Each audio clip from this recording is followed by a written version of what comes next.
Catherine Shoke, who worked as a nurse, lost her 7-year-old son suddenly just 2 months before. It is believed that her grief, coupled with rage over the loss of her son, was the catalyst for the events that followed. Shock, who lived in Dunkirk, New York, had been with her sister, Ruth Dempsey Hughes, at a neighbor's apartment celebrating. Sometime between 1 a.m. and 8 a.m., Catherine shot and killed her sister inside Shoke's apartment. Shoke then climbed into a taxi filled with presents and headed to her brother's home in Perrysburg, Pennsylvania. The evening of December 23rd, Shoke spent celebrating and exchanging gifts with her brother, sister-in-law, and their children.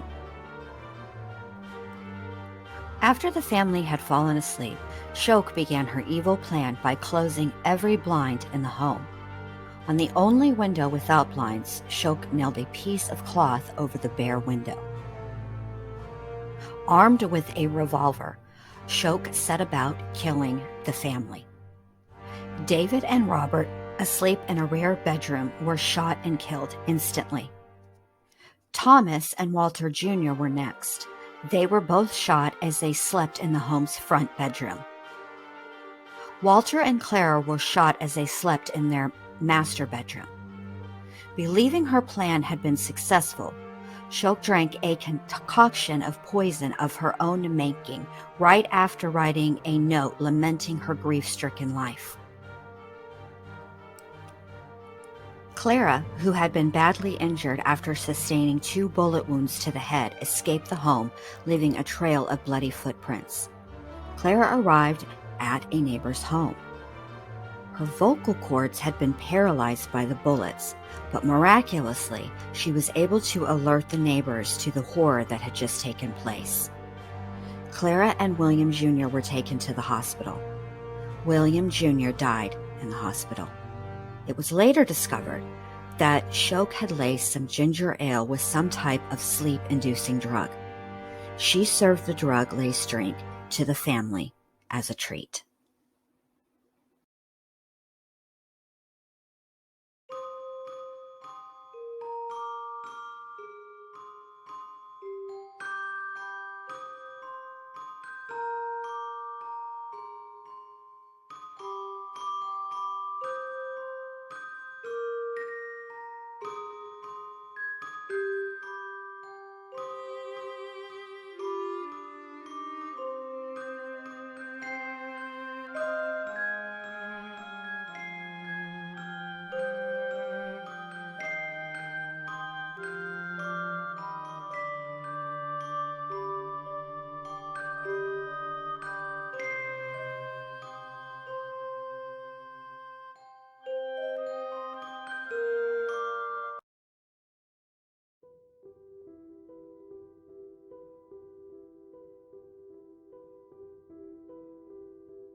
December 24th through 26th, 1992, 6 people were killed and 2 were injured in Dayton, Ohio. It was one of the bloodiest killing sprees in Dayton history and would later be known as the Christmas Killings. On December 24th, 1992, Danita Guyette's family waited for her to return from work to start their annual holiday meal of cornbread and chili. She never arrived. Her sister, Dr. Rhonda Goulet, the oldest sibling of 8 brothers and sisters, decided they would have to delay their plans until the next morning. She took Danita's 2-year-old daughter and left.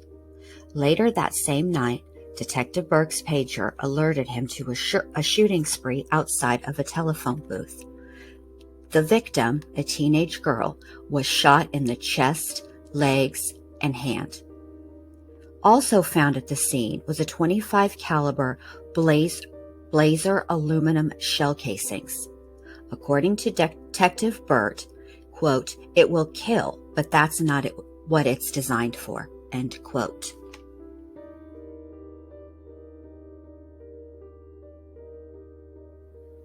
On Christmas Day, police are alerted to another deadly shooting.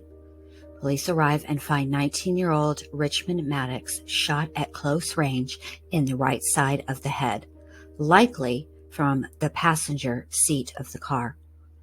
Witnesses said they saw a young woman jump out of his moving car before it hit a tree and stopped. When law enforcement spoke with Mr. Maddox's friends and family, they reported he didn't have any enemies, but he didn't have many friends either. His family did mention a girlfriend, though. Her name is Laura Taylor, who was missing. Her family had no idea where she was. Later, on that same day, police were notified of a shooting at Shortstop Mini Mart. 2 men entered the store demanding money. Money was given to them, however, they started shooting everyone anyway. Sarah, who was behind the counter, was shot in the face. She died 5 days later. Customer John Pettis was also shot. He survived. Jimmy Thompson, who worked part-time at the store, survived by pretending he was dead. The same aluminum shell casings were found at the scene. Law enforcement was then notified of a carjacking in the same neighborhood. A woman who was filling her tires with air was approached by 2 armed men. One of them pointed his gun at her and said, quote, "You will die today." She ran away as the men fired at her, missing her with the bullets. They did manage to take her car, a Dodge Shadow. Detective Huber spotted the vehicle. After running a check on the plates, it was discovered they belonged to 34-year-old Joseph Wilkerson's, whose vehicle was parked in front of the Dodge. Officers went to Wilkerson's home. They were greeted by an intensely foul odor. When they gained entry, police found the home ransacked. In a bedroom, they found Joseph Wilkerson's body. He had his hands tied to the bedpost. He'd been shot once in the head and once in the chest. Also located were aluminum shell casings. A short while later, investigators received a call from someone claiming to know about the crime spree by a group the caller referred to as the Downtown Posse. Detective Huber continued to monitor the Dodge Shadow. When he confronted the people who occupied the vehicle that was about to drive off, one man escaped. The other 2 occupants, Marvalis Keene, age 19, and Laura Taylor, 16, were taken into custody. Also recovered were 2 firearms. Shortly after, police arrested DeMarcus Maurice Smith, age 17, and Heather Matthews, age 20. Detectives attempted to interview the suspects. They started with Laura Taylor. According to Detective Burke, she never said a word. When asked if she wanted to use the restroom, Taylor stood up and urinated on the floor and then sat back down. However, the others did talk. According to them, the spree started when Taylor and her boyfriend Keene decided to rob Wilkerson after luring him with the promise of sex in exchange for money. Heather Matthews had been recruited to help. The trio arrived at his home where they tied him up and stole things. Keene shot him with a gun that was in the home. According to Heather's testimony, Laura shot him in the head. They also stole his vehicle. Next, they recruited Heather Matthews' 17-year-old boyfriend, known as Maurice Smith. When they came across Danita while she was using the payphone, they robbed and shot her. Later that same evening, Matthews' ex-boyfriend, Jeffrey Wright, became a target. Wright was able to escape and survive the shooting attempt. Christmas Day, Taylor convinced Maddox to take her for a drive. The other 3 followed in another car. Maddox spotted the car trailing him and became spooked. That's when Taylor shot him in the head before leaping out of the moving vehicle. That's when they headed to the Mini Mart to rob it, killing Miss Abraham. Their final act of their spree included the murders of Wendy Cottrell, 16, and Marvin Washington, 18. These two had been present during the attempt on Wright's life. Fearing they would implicate him in the other murders, the pair were picked up, driven to the gravel road, ordered to exit the vehicle, where Smith and Keene executed them. Their trial was held in the summer of 1993. Heather took a plea deal. Marcus Smith pled guilty the morning of the trial. Laura Taylor and Marvalis Keene were both found guilty after a trial. Taylor, Matthews, and Smith all received life in prison. Keene was sentenced to death and was executed July 21st, 2009.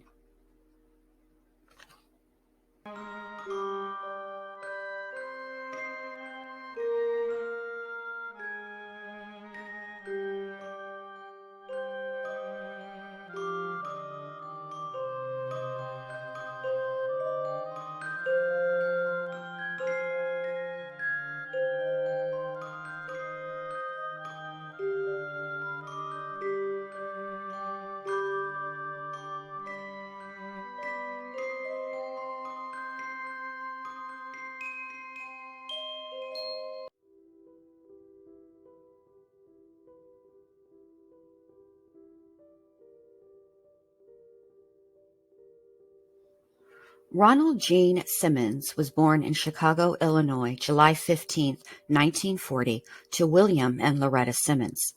In 1943, William died of a stroke. Simmons' mother, Loretta, met and married William Griffin, a civil engineer for the U.S. Army Corps of Engineers, within a year of his father's death. In 1957, Simmons dropped out of school and joined the Navy. He met and married Bersabe Rebecca Becky Ulibari in July 1960.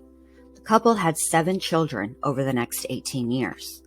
In 1963, Simmons left the Navy. 2 years later, he joined the U.S. Air Force.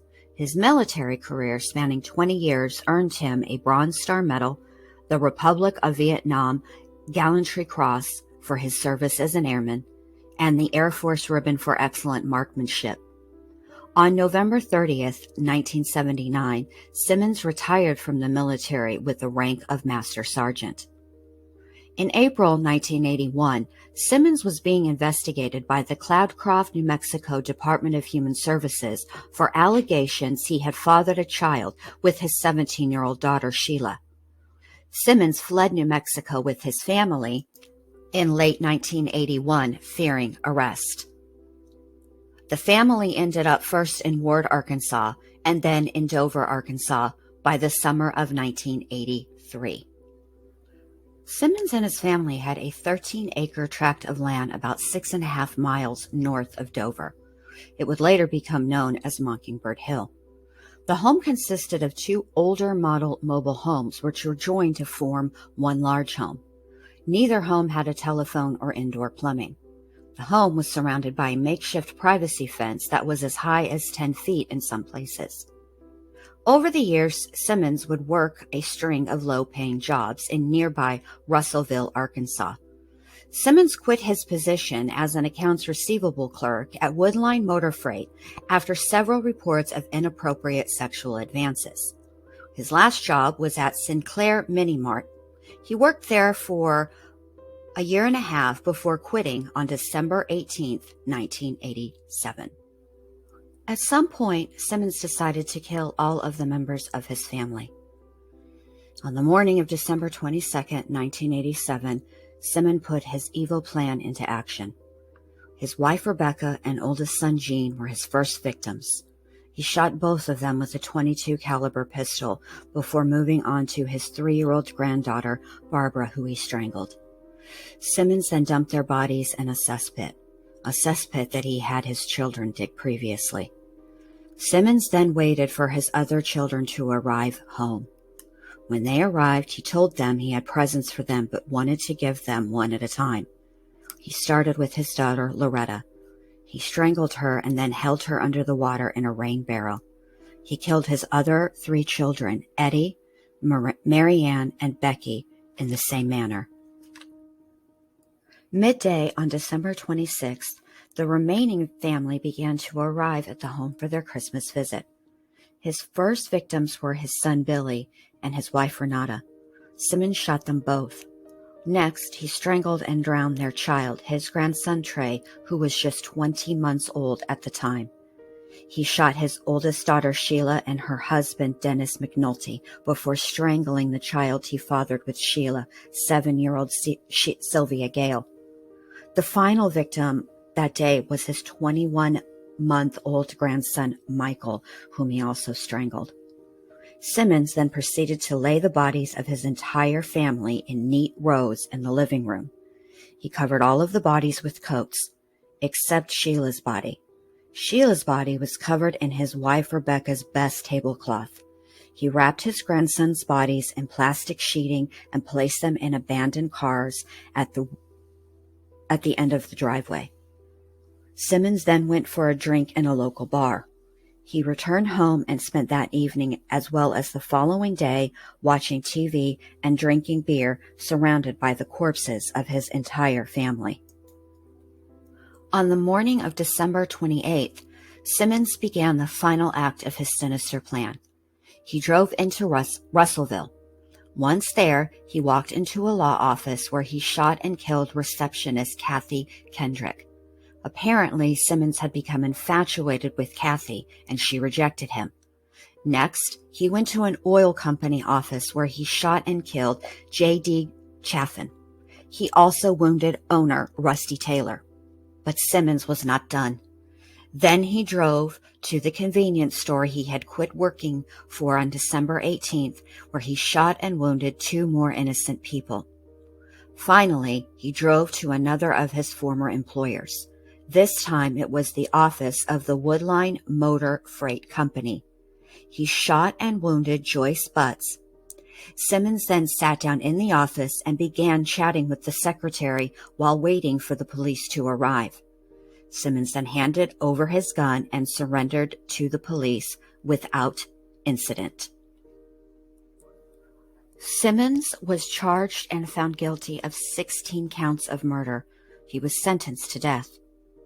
Simmons refused to appeal his sentence, saying, quote, "To those who oppose the death penalty, in my particular case, anything short of death would be cruel and unusual punishment." End quote. Simmons was executed by his chosen method, lethal injection, on May 31st, 1990. 9 more bodies found this morning in Dover. The victims may be the wife, children, and grandchildren of the gunman. The toll now stands at 16 dead in an Arkansas murder case.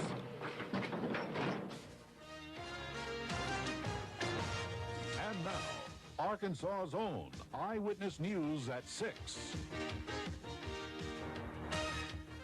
With Roy Mitchell,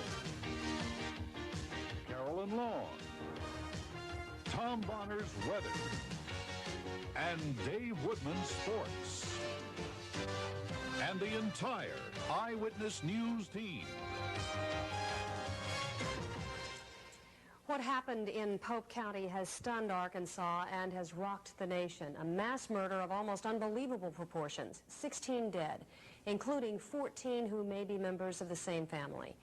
It all started yesterday with a shooting spree in Russellville that left 2 people dead and 4 people wounded. Then, last night, police discovered 5 bodies inside a home in Dover. And today, the grisly recovery of 9 more bodies. We begin our coverage tonight with Stacey Allison in Dover. Police lines went up just after daybreak this morning as deputies prepared to search for more bodies. They found nothing in the pond, but just a few feet away, someone spotted what looked like a grave. And 2 feet below the ground, a body. Hold it. There it is. Not one body, but 7, stacked one on top of the other. Police brought them out in body bags. They believe they are Simmons' wife, Becky, his son, Gene Simmons Jr. of El Paso, a grandchild, and 4 of Simmons' younger children still living at home. 17-year-old Loretta, 15-year-old Eddie, 10-year-old Marianne, and 8-year-old Becky. The sheriff was visibly shaken. Emotionally, fellas, you never get used to it. You never get used to it. And I have a job to do, and I try to hold up and do that job. Police believe those in the grave were killed first, possibly Wednesday or Thursday. Then the 5 in the house arrived from out of town. Police say they were probably killed immediately, and along with them, 2 grandchildren, each about 2 years old, found later today in the separate trunks of 2 cars at the house. Few in this community knew what went on inside of this wall. Neighbors say Gene Simmons and his family lived here in virtual seclusion. So many are not surprised that 14 people could be murdered here Christmas week in secret. But the killings didn't stop here at the secluded house. 2, Jim Chafin and Kathy Kendrick, were murdered publicly in Russellville on Monday morning, bringing the total number of bodies to 16. Julie Money says she missed Simmons' bullet during a Monday morning shooting spree. I said, when he looked at me with that gun and pointed that gun on me, he had this just horrid grin on his face. And he looked mad. He just looked mad, and like a mad dog would look at you. A mad dog, a recluse, a weirdo, and a nice guy. All descriptions of this man. So far, Gene Simmons has said nothing to police, showed no emotion, except at the mention of family. When they would mention where his family was at, how we could contact his family, and this kind of thing, the investigator said the only thing then that he saw was his bottom lip would quiver. And the community is quivering too. Those who knew the family feel fear when they think of 16 murders in their small community and no motive. It's right next door, just a couple houses down, and it was late before we ever got in bed, and I just laid there. I could see those kids' faces. They were scary. Stacey Allison, Channel 4 Eyewitness News. As authorities were